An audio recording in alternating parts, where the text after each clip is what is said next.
แต่ละมื้อแต่ละเว้นกับพยายามนึกถึงความตายไปในเด้อไผก็ดี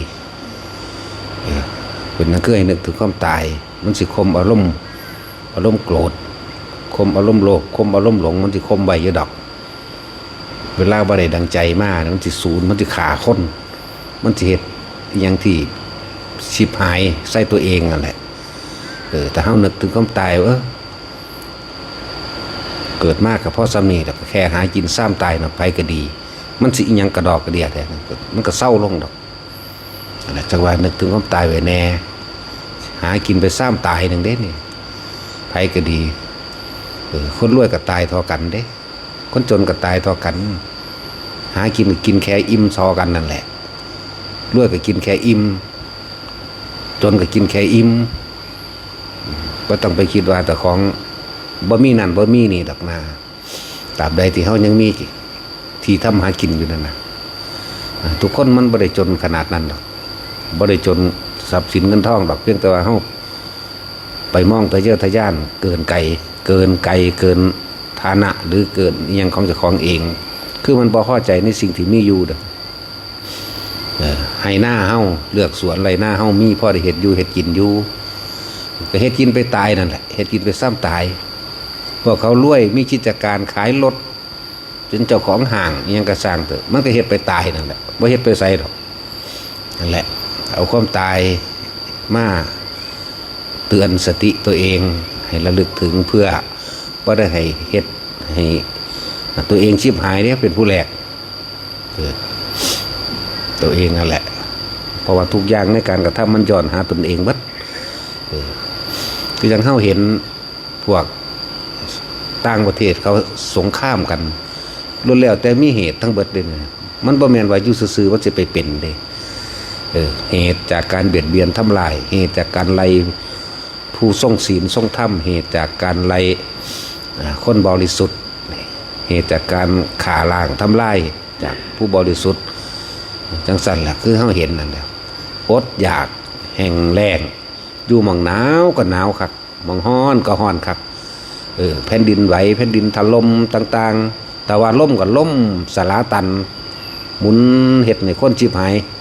แต่ว่าล่มก็เลยล่มหัวกุดใหญ่สั่นแล้วล้วนแล้วแต่มีเหตุแห่งกรรมเบิดเดทุกคนเคยเกิดผ่านพุทธศาสนาอันเป็นหนทางเดินของผู้รู้อยู่แล้วแต่เวลาผู้รู้แนะนำให้เดินตามทางนี้เด้อกระทำตามทางนี้เด้อบ่พอใจนั่นแล้ววันนี้บ่ฮู้เหตุแห่งตนได้นั่นนะว่ามาจากใดนั่นนะจะเป็นเรื่องที่กว้างลึกละเอียดดีพวกเขาอาจจะคิดบ่เห็นต้นเหตุผลกรรมเดี๋ยวเขาก็เอาแต่เขาซะเขาไปแก้ทั้งโลกบ่ได้ดอกเขาตอกแก้เขาเองคือเขาแก้เขาเองนั่นแหละ ไม่มีผู้ใดไปแก้ความโมโหให้เขาใดเด้เขาต้องแก้เอาเองเด้ตัวนี้ก็ดี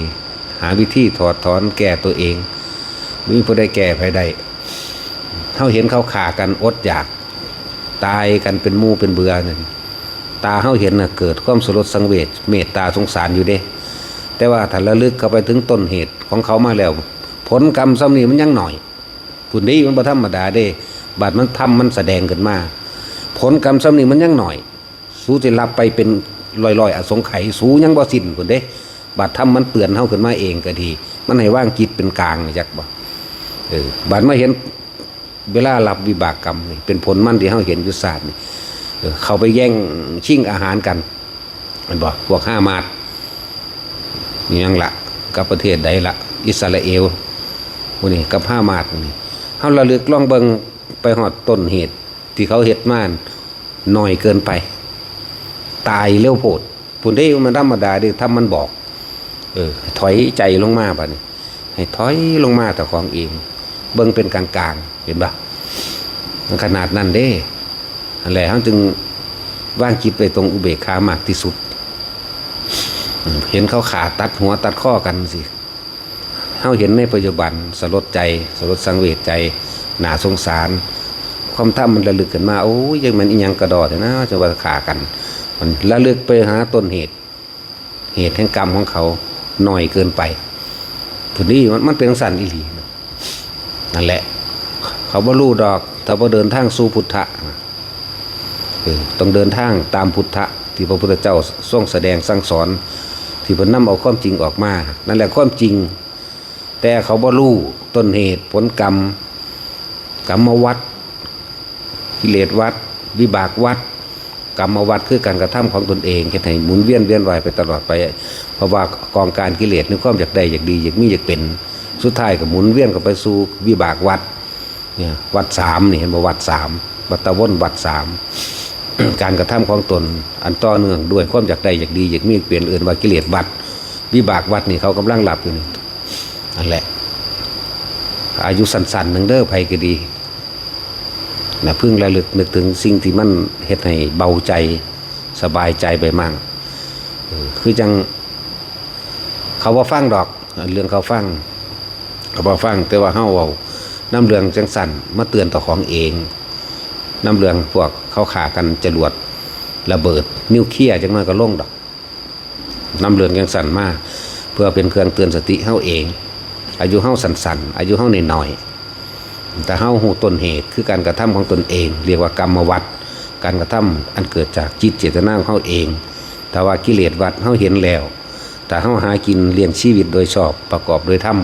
บ่เบียดทำลายผู้ใดมันก็หยุดลงในกองการกิเลสวัฏจึงเป็นว่าสัมมาอาชีโวธรรมดาวิบากวัฏก็กลายเป็นวิบากที่ดีคือจังเฮาที่เน้นย้ำเตือนอยู่แต่ละคนนั่นแหละคนที่ทรงฌานเจริญฌานเป็นแล้วนะแม้นเฮาสิระลึกนึกถึงความตายก่อนหรือทำวิปัสสนาหรือเข้าถึงคำว่า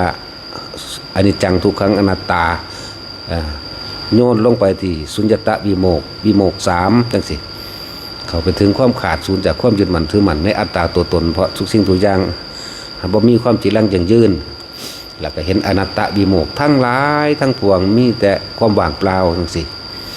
และจังว่าอุปหิตานิโมกว่านี่เห็นกองกิเลสกำลังสิไปถอนความปรารถนาในความอยากอปหิตะวิโมกนี่เบิดความอยากว่างเองนี่เป็นแค่ทรัพย์มันซื่อๆได้ในวิโมก3เมื่อพิจารณาเข้าไปแบบนั้นเอิ้นว่าวิปัสสนาก่อนสิเข้าสู่ความอยู่ว่าง่ายๆทำความรู้แจ้งเห็นจริงตามความเป็นจริงด้วยการพิจารณาสรุปมองมันลงสรุปแล้วก็ว่างลงตรงที่ว่างเปล่าแล้วก็กลับเข้าสู่เครื่องอยู่ของเฮาเองเครื่องอยู่คืออานาปานสติมั่งเครื่องอยู่การทรงฌานเจริญฌานมั่งเนี่ยก่อนที่สิหลับแต่เฮาหลับตายไปเลยก็นิพพานเลยเด้บ่แม่นธรรมดาเด้อันที่บอกคือเดินตายไปเลยคือนิพพานไปเลยบ่ได้มาเกิดเลยนั่นแหละวิปัสสนาก่อนสมถะแต่เก่าก่อนมาท่านได้รู้จักสมถะมันต้องเลยอันนี้บัดนั่นแหละพิจารณาละเอียดแยบคายว่างลงตรงอนัตตาทั้งเบิดสุญญตาทั้งเบิดวางลงหมดความปรารถนา อปหัตยังละลืมสื่อมาแล้วนั่นแหละเบิดความปรารถนาแล้วก็ขาดศูนย์จากความเป็นตัวตนเข้าใจเวลาเข้าสู่สุญญตวิโมกจิตว่างแต่ก็กายมันยังอยู่ก็เลยต้องหาหม้องใดหม้องหนึ่งเป็นเครื่องพักจิตบ่ให้มันคิดบ่ให้มันนึกนั่นแหละจังว่าร่มมั่งอุณาโลมมั่งกิจสุดท้ายก่อนที่สิหลับบ่ต่างจากก่อนที่สิตายเข้าใจบ่ล่ะกิจสุดท้ายก่อนหลับกับกิจสุดท้ายก่อนตายบ่ต่างกันคนเฮานอนหลับก็บ่ต่างจากตายมันตัดสัญญาทางกายออกเห็นบ่ล่ะนั่นสั่นแล้ว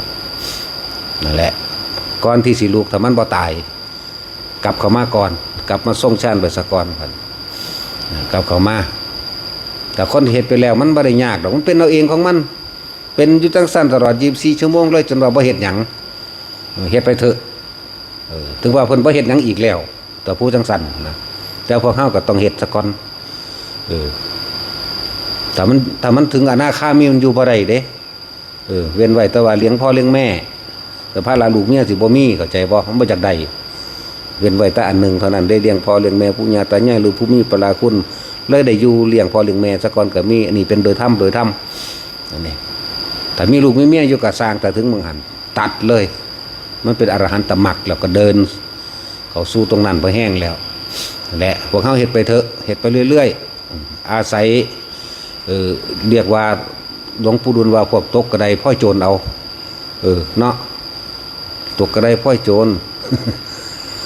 ตอนเศร้าเข้าสู่ลมหายใจจับจุดอารมณ์ให้ได้ผมเฮ็ดไปแล้วพวกบ่ท่านได้เป็นก็พยายามใส่จิตเจตนานึกถึงคนที่ว่าท่านได้เป็นสวดมนต์ไหว้พระหรือท่องภาวนาพุทโธอยู่ในใจไปจนหลับหรือนามัตถุพุทธนั่งไปจนหลับตื่นขึ้นมาก็รีบดึงทำความเคารพนอบน้อมพระพุทธเจ้าไปนั่นซะก่อนก็ตายแล้วก็ไปสวรรค์อยู่ดอกตายแล้วก็ไปสวรรค์อยู่พวกนี้ นั่นแหละนี่คือบอกรัดเอาสันๆว่าสิมาให้เฮ็ดเบิดมือเบิดเว้นคือหมู่ภิกษุสงฆ์ผู้เพิ่นมีความเพียรน่ะมันก็ยากอยู่นึกได้เมื่อไหร่ก็นึกเอาเมื่อนั้นก็ได้คิดขึ้นได้แต่ละว่างกลางวันมันก็เฮ็ดไปนั่นแหละจิตสุดท้ายก่อนที่สิรับบ่ได้ต่างกันกับจิตสุดท้ายก่อนที่ตายเด้มันตายเสมอกันเราได้นั่นแม่นบ่ล่ะจึงแต่ว่านั่นแหละก็เป็นไปตามกรรมเป็นไปตามที่ว่าถ้าตายไปเลยไปลืมไปความคิดตอนนอนหลับมันอยู่ใสนี่จังว่าขอสัมพันธ์อันหนึ่งความคิดตอนนั้นหลับอยู่ใสตามธรรมดาคนหนึ่งประยุทธ์คิดเป็นเด้ประยุทธ์หลับไปแล้วก็ยังฝันเว้นไว้ตะภูเพิ่นมีความเพียรมีเครื่องอยู่บ่ให้คิดหาเครื่องระงับความคิดนั่นแหละคือการทรงชาติเจริญชาตินี่เอง จังว่าเหตุไปเถอะไผก็ดีจังได้ก็ตายเสมอกันเบิดที่นี่บ่มีผู้ใดเลื่อมล้ำกว่ากันตายเสมอกันเบิดแม่นผู้ที่เชื่อธรรมบ่เชื่อธรรมแม่นผู้สิบ่เชื่อก็สร้างตายคือเก่ากินข้าวคือกันเบิดลมหายใจก็ตายเสมอกันบ่มีหยังวิเศษวิโสดอกเห็นบ่ล่ะผู้ใดตายคนที่เฮาหักให้น้ำเป็นบ้าเป็นบออยู่บักหลายเดือนหลายปีให้น้ำเพราะว่าบ่เข้าใจธรรมะบ่เข้าใจธรรมชาติบ่เข้าใจความเป็นจริงว่าสิ่งทั้งหลายเกิดขึ้นสิ่งทั้งหลายเหล่านั้นก็ดับคนก็ตายสัตว์ก็ตายต้นไม้ก็ตายทุกอย่างทั้งเหตุรวมแล้วแต่เดินทางเข้าสู่ความเสื่อมสลายทั้งเบิดนั่นแหละมันบ่มีเครื่องอยู่มันก็เลยเป็นทุกข์เพราะความรักความอะไรความคิดฮอดความคิดถึงความเข้าใจว่าของกูนั่นแหละความเข้าใจว่าของกูเมียกูผัวกูลูกกูนั่นกูแต่มันมีตัวนี่อยู่นั่นน่ะร้องไห้กระวนกระวายฟูมไฟเป็นเตือดเป็นร้อนตลอดกาลนั่นแหละเอาธรรมะมาฟังดูๆค่อยๆเฮ็ดไปมันจังสิมีทางออกได้การฟังธรรมการปฏิบัติธรรมย่นภพย่นชาติเด้จนถึงขั้นว่าได้ศาสตร์นี้เลยพุ่นล่ะนั่นแหละเพราะ